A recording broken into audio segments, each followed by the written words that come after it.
Without a conscious thought, we move our arms and hands. Our brains are controlling the movements, telling the arm where to go, the hand what to do.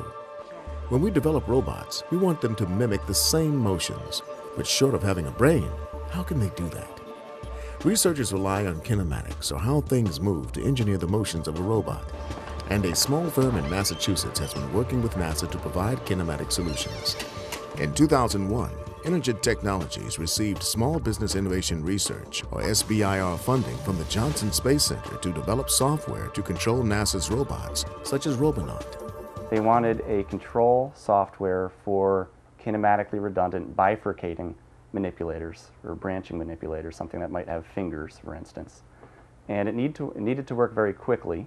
While working with NASA, Energid developed a product they call Actin, a control and simulation software for robots with up to 100 joints. That's really the challenge that Actin is solving. How to optimally place your hand or your end effector or your multiple hands in a way that's going to be efficient and is going to avoid collisions, is going to, for instance, optimize for strength. During that time, they also developed part of another product, Actin, a machine vision software to help robots with perception. You can train on specific CAD models of objects that you would like to identify, and it will identify those objects and it will also localize them, meaning that it will tell you the position and orientation. And it does that from standard color cameras. Actin fed into another NASA SBIR project, this time with the Jet Propulsion Laboratory on a robot for lunar and Mars missions. Energid added dynamic simulation capability to the software, allowing NASA robotic designers to quickly test models in different scenarios. Actin and Actin provide solutions for other federal customers as well.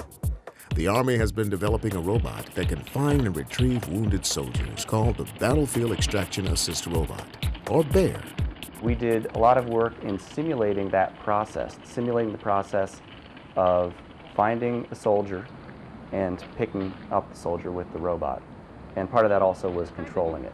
On another project for the Army, Energid is developing an intubation or breathing system. With Actin controlling the system, it allows for easier insertion of the tube into the human throat. For the Department of Agriculture, Actin is being integrated into a system for harvesting citrus crops.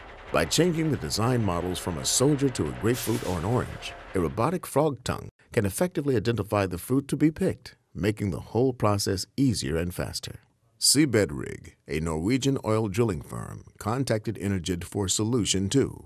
They had heard about the work that we'd done for NASA, and they needed control software for a new underwater autonomous oil rig that can control all the mechanisms on the rig and could also avoid collisions. And as NASA prepares to explore other planetary surfaces, Energid is teaming with NASA's Ames Research Center. Through an SBIR contract, the firm is using Actin to develop a simulation capability for K-10 robots that will one day mimic what we do.